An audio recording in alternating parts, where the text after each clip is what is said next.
brand new slate. My goodness, we're official. Look at you. That gives me all of the cameras. I can use that to sync all the cameras. I see. Always wonder what that was for. I didn't either. I thought it was just. There's a bunch of stuff you could fill in if you were shooting a movie and had so many clips and everything. I see. You're the mayor. Everybody knows you. So I just put the mayor down. And clip. We're good? All right. Well, first of all, just tell me your name. My name is Tom Arceneaux. And you are? I'm the mayor of Shreveport. And you love Shreveport. I do. Mayor Arceneaux, let's just talk about. Hey, hold on 1 second, 2 things. Okay. Marking out. And sit up. It is hard to sit. Yes. Am I sitting up? Because I slouch. I'll sit up. We all do. I think I do on our Wednesdays when I go back and look at the video. I'm like, oh my gosh, I need to sit up. Surprised my wife doesn't text me and say, sit up. Well, you can tell her somebody else is on your.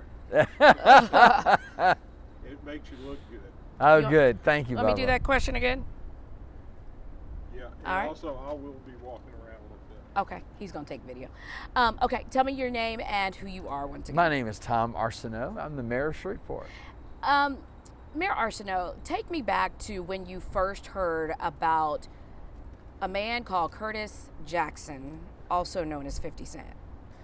Of course, I had heard of him. I mean, I knew who he was. I had not listened to his music, but I did know who he was. And early in my term, probably maybe February or March, there is a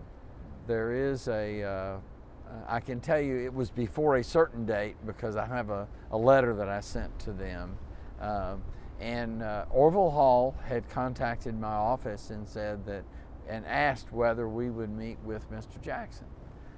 And that Mr. Jackson was interested in doing some things in Shreveport. And would I meet with him? And I said, yes, I would. So he came in probably in the February or March time frame. Of this year? Of 23. That was your first term? Yes. Okay, you had just been elected. I had just been elected. And he came in and suggested that he wanted to do film, and they had an overall view of what they might do, something that was really transformational for the city of Shreveport. It was a big dream. And so before we did that, before we had the big meeting, Mr. Jackson wanted to meet personally with me. So we sat, and I believe that Philip Price was in that meeting, and Orville Hall, and Steve Sava, who's his general counsel, and Mr. Jackson and me, and that was all who was in the room. And so we just visited a little bit. It was a really get acquainted meeting for us personally. I had never met him before. I'd never met a rapper before. It's certainly not one of his magnitude. Then we came in, and it was a larger meeting with some department heads and a few other people from his organization, and he kind of laid out a vision. So which would have involved Millennium Studios and Stageworks. So I said, well, let's figure out a way that we can tie this down and see if this is going to work. So he met with you first before you even took it to City Council? Oh, yes. Okay. Oh, yeah, long before we took it to City Council. Okay. And so I realized that we had actually done a deal for Stageworks. The city had, not my administration, actually the Hightower administration had done a lease with Stageworks for sound production back in, I think, 2006. So I asked the city attorney if they could find me that lease. And so I went through the lease and said, well, perhaps we can set forth some terms. So I sent a letter to Mr. Jackson through his representatives, and I said, these are the things that I think the city would be willing to do. We have these facilities. They're not being used. They are costing us money every month. And so if we can make some productive use that has economic development attached to it, then that's what we're going, then that sounds like a good idea, and we'll see what he's willing to do. So I sent the letter and basically got responses back saying, hey, we have a couple little tweaks to it, but basically this will work for us. So at that point, we began working on the lease, and really had the lease. We really had the lease in place in most of the terms of it anyway in June of 2023. Well, what happened is about that time we had a 5-inch rain downtown, and water got into Millennium for the very first time. We'd never had a water problem with that, and they said, well, obviously we have to research this, figure out what it is, and you'll need to fix it before we can do this. So we began kind of an extended due diligence period for it, and eventually resolved all the issues. And so we finally, and then Mr. Jackson was on tour. I mean, he's still a very busy performer, and he still does lots and lots of things. So it took a little while for us to get those details worked out, but we finally did get them worked out toward the end of 2023. It took about 6 months from the time that we had the rain, and we discovered what the problem was. We fixed the problem. We needed to fix it either way, because that was an important piece of real estate that the city owned. So, and then we signed the lease. So that's how You didn't have to go through city council. Oh yes. Oh, okay. Oh yeah. We had to get city council approval, and I was keeping the council informed. Were they as all we on were board? going. There was nobody not on board. I mean, there was nobody that was standing in objection to it. So there was general cooperation from the council, because they realized Millennium Studios was costing us about $15,000 a month. And with just money going down the drain, because we were having to, it's a big facility, we were having to maintain it, and we didn't have any particular use for it. So this worked out really well for us on Millennium. All right, so you take it to city council, they approve everything. In the spring of 2024, he makes an announcement. You guys make this big announcement. He's coming to Shreveport. Right. And we're gonna do something in August. In 90 days. Right. Did you think that was going to be just too incredible to do that quick? Did you think they could pull it off? Frankly, we didn't know. But we did the same thing that we did with the Millennium lease, and that is we took it step by step. Okay, here's what you need. Here's what you want to do, and that kept changing. One of the reasons that people didn't have all the information is the scope of the event kept changing, the location of the event changed, lots and lots of different things happened. And so, for example, he said, well, we want to use Independence Stadium. Well, we were very concerned about that, because Independence Stadium in August is really, really hot. And so I think ultimately, and he still wanted to do that until I think some combination of a lack of interest ticket-wise, perhaps, and just the realization that it was just going to be murderously hot, which would have required a whole lot more security for us and a whole lot more EMS capability. We would have been worried about people passing out from the heat. And of course, welcome to Louisiana. He came here with probably a triple-digit temperatures and said, oh, we got to change some things. All right, so let's go back. You attended many of the events, city council. I mean, this city was on fire in a good way. At the end of the day, was it successful? Was it what we needed? Well, it was certainly successful. I think it gave us a real boost in confidence. What it did more than anything else was it let us know, hey, we can do something like this. Now, we would prefer not to do it in 90 days. Right. And we learned a lot from it. We have had some after-event meetings to determine what did we do that was not necessary, what are things that we could have done that we didn't do. Those kinds of issues are always what you do after a large event, particularly when you've hosted it for the first time. At Municipal Auditorium, the comedy show was there, 2 concerts were there. You attended the comedy show. How did you like it? The comedy show was very interesting, and there were parts of it that I found very funny. It was not to my taste, generally speaking, but certainly I enjoyed being there, and I enjoyed the fact that it was a very diverse crowd. Yes. I think if I'd have stayed for the mainliners, I would have enjoyed it a little bit more, but I got tired and decided I was going to head out. Did you walk around the city at any point in this 4-day festival just to see what was going on? I drove around. But I did not walk around. Of course, we had gone on the Thursday when we had the big kind of grand opening deal. We took a tour of all the facilities and what had been done with the pop-ups in the entertainment district. It was really terrific. Right over to my left, below us, we're on the top of the parking garage here at Sam's Town. The G-Dome was over here, and it was just amazing, especially at night when the lights were going on. Everybody, I mean, that was an experience that Shreveport had never seen before. It was pretty amazing to me that you could bring in something as large as that was and blow it up. I mean, it was a big balloon, basically, and then furnish it all on the inside and have all the electronics and the lighting and all of those things that I thought were just fascinating. The technology that was used, and then, you know, all of from the exterior, they were projecting onto the top of the dome, and Probably it was all from up here, right? Well, I think there were 3 different spots Okay. that they were projecting, and they mapped it out.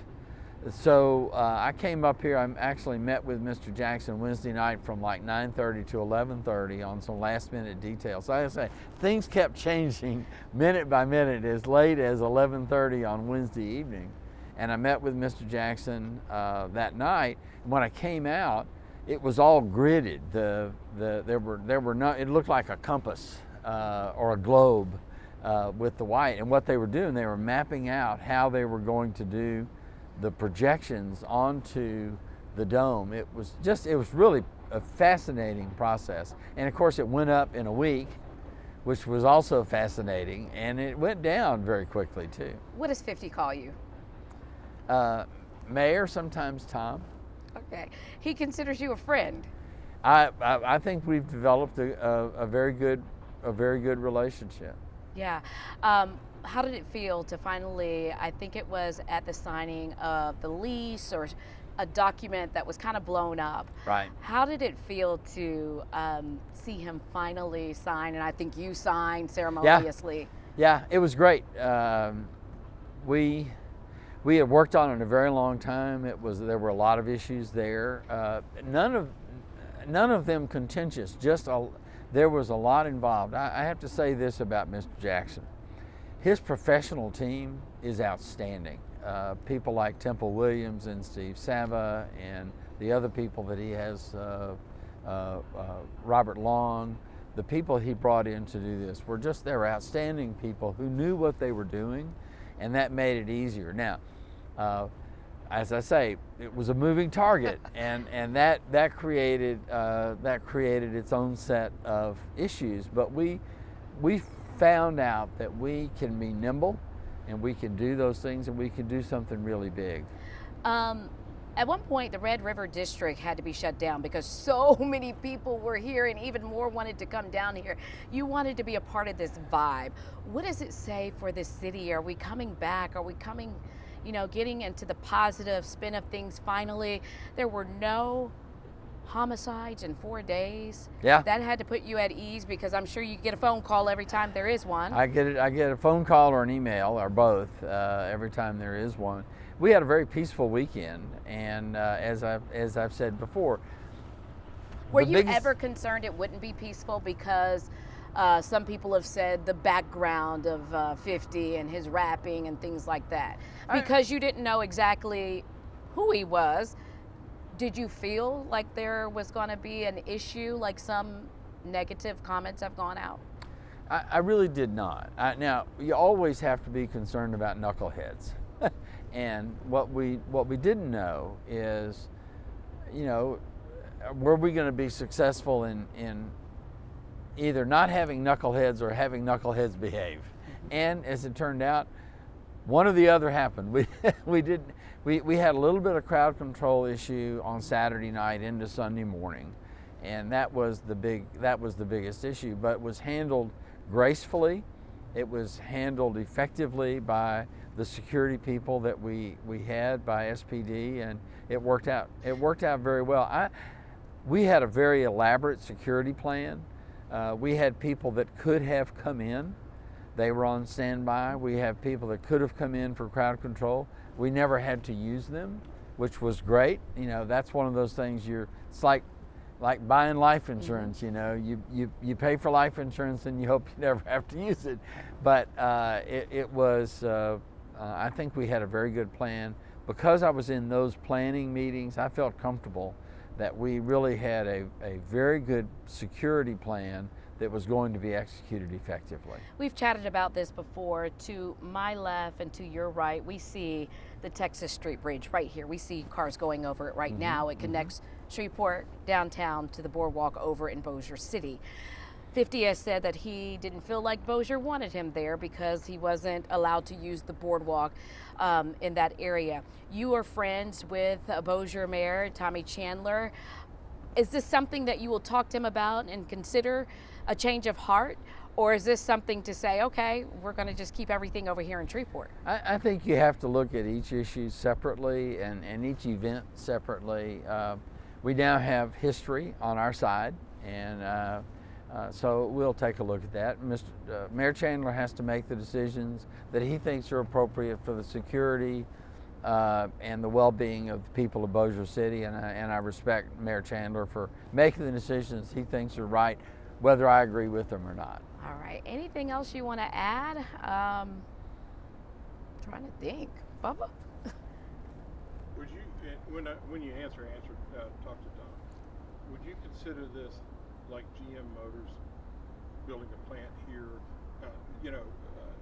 It's a brand new industry that we really have lost over the last almost 20 years, 19 years. I think the economic impact of what he's going to do is going to be very, very significant, because he doesn't just intend to do film and television. He's going to do film and television, and I think that's going to generate other projects unrelated to his work. It's going to create a lot of excuse me, a lot of that is a gig economy kind of a thing. It's well paying, but it's job project by project, and you have to build the workforce infrastructure to do that. And to build that infrastructure, you got to have enough work for them to do. So you have a chicken or egg. You got to have the people to get the work, but you got to have the work to get the people. And what he's providing is a basis for the people of Shreveport and these people to come back to Shreveport. Based on the people that I have visited with, most of them are very excited about the opportunity to come back to Shreveport. They enjoyed working in Shreveport. People of Shreveport were very welcoming to them. People were excited to let their homes or their businesses or their buildings be used for production sets, and I think we're gonna see that again. But he also is interested in the schools. He's interested in promoting nonviolence. There's a lot of things that he is interested in. He has a platform that somebody like me does not have. And so he has the street credibility to be able to tell people there's a better way to live your life than this. I have been through that other life. This is a better way. And I think it's going to have a big impact on Shreveport. Yeah, amazing. I've spoken to other people locally from here who may say, the kids on the street may not listen to someone dressed like Tom Arceneaux in a suit, but somebody who's been through it. So I think you're absolutely right. Do we know the economic impact? I know that he footed everything that he did, from the security, from the G-Dome. Nothing was charged to us, but do we know the economic impact estimate that we got from the city? We don't have the numbers yet. The sales tax numbers, and the interesting thing, the entertainment district is a TIF district. It's a tax incremental financing district. So we will have specific sales tax information directly on the district. So that'll help. We'll have overall sales tax numbers for August, but we won't have those till the end of this month. Okay, 2 more questions. Why Shreveport? He could have gone anywhere in the world. Is it just because we had these amazing buildings that were empty and hey, this is the opportunity, it was our time, or did he really like Shreveport? I think he really likes Shreveport, and I think that has a lot to do with Orville Hall. He has a long time relationship with Mr. Hall. Mr. Hall, God bless him, Mr. Hall is really high on Shreveport, and he was telling Mr. Jackson, this is a place that is ripe for you to have an impact and for you to do the kinds of things that you're trying to do. And then when they met with me, he found that I was open to his ideas. They may have been a little surprised. I don't know. I didn't know what to expect of Mr. Jackson. I'm sure he didn't know what to expect of me. So we just had that meeting, and it worked out well, and we just took it step by step by step. There was no, there was no getting on the high dive with the blindfold and just jumping off. At every stage, we were evaluating and we were making plans to make sure that we could take the next step. He might put you on his next track. Okay, last question.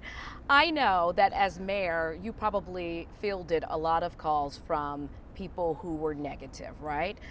Maybe emails, maybe phone calls, maybe seeing on the street, hey, Tom, is this really what we want to do?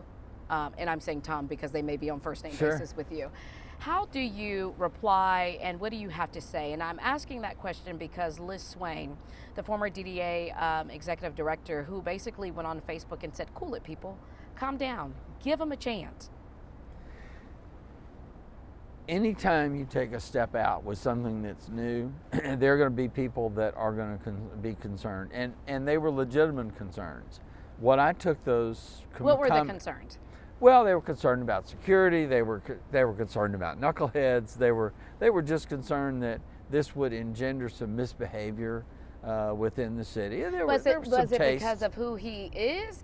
Because I don't think there would have been the same concern for another artist that may have come. I think it was more maybe some generalizations about his fans, and some of the fans within the city, that they were concerned that they would not behave. Whenever you don't know a community, there's tends to be somewhat of an apprehension about that. So we took those as apprehensions. We tried to look through the comments themselves and say, okay, well, is there an issue here that we ought to look at and address and make sure that we're taken care of? And that's basically how we approach that. There are probably some people that despite its success are not happy that we did this, and there were some aspects of it that we'll have some discussions about, but basically it really was a chance for us to prove we can do something like this and we could be successful at it. And I think we succeeded at that. Glad you guys brought it. I think it did wonders for the city, and just to see, like, I drove down one day, I think it was on Sunday, just to see, and the vibe, and just to see people laughing and carrying bags of food, and just, we were alive again. And so I'm glad you guys took that chance. It let us know that if we have the right mix of restaurants and entertainment venues in the entertainment district, that it can be a success. That was a real big plus. Mm-hmm. That was a real big plus. Now, you're not always going to have, quite as many people as we had, and we have to figure out a security plan for when we do that, because it's an open area. I think we want to keep it open. It was not open. It was a closed area, and so we have to figure out what do we do for the ordinary day-to-day thing to make sure that district remains safe and welcoming to all kinds of people. So when's the next one? What did 50 tell you? He definitely wants to do another one. Oh, good. Pretty soon after pretty soon after the event, he was in Europe for a while, so we really haven't. He and I have not had a post-event chat. So which you think I he was think we pleased, need though? to. I think he was. I know that he was very pleased with the way that it came out. He'll have to make some changes. I mean, he spent a huge amount of money. My guess is he would rather have it a little bit more close to break even than it was for him, I'm sure, because I'm certain that he took a financial loss on it. This was really an opportunity to show people what he's capable of doing, to show people the kind of entertainers, the A-listers that he's able to bring in, and I think that was a plus for all of us to learn. Yeah, thank you. I think I saw on Facebook the other day that somebody was still going through the G-Dome withdrawal. They said they want it back. Thank you so much. It was very great. good. Thank you very much for having me. All right. Next year, you're up for re-election. Is it your, 26. 26. Was this a defining moment in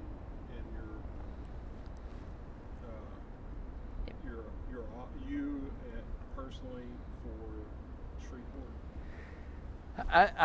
I think other people have to make that determination. I think it's probably a little early. I mean, I certainly think the passage of a bond issue, a big bond issue with 80% and every single precinct approving it, that's to me a big moment for the administration.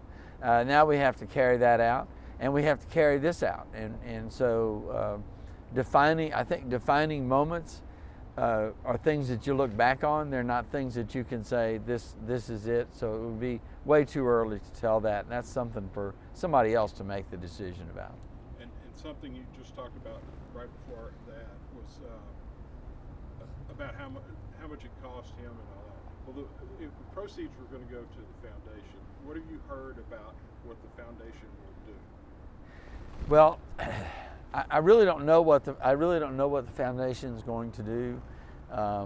If you look at the things that he has done in Houston, which is the last place that he really invested, he put hundreds of thousands of dollars into school and after-school programs in several schools in Houston.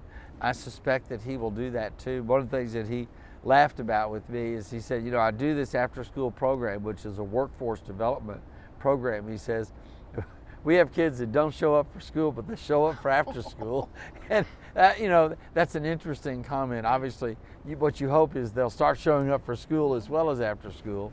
But he obviously knows what he's doing there. He has good people to help him. And I think he's going to have a positive impact on Shreveport. Okay.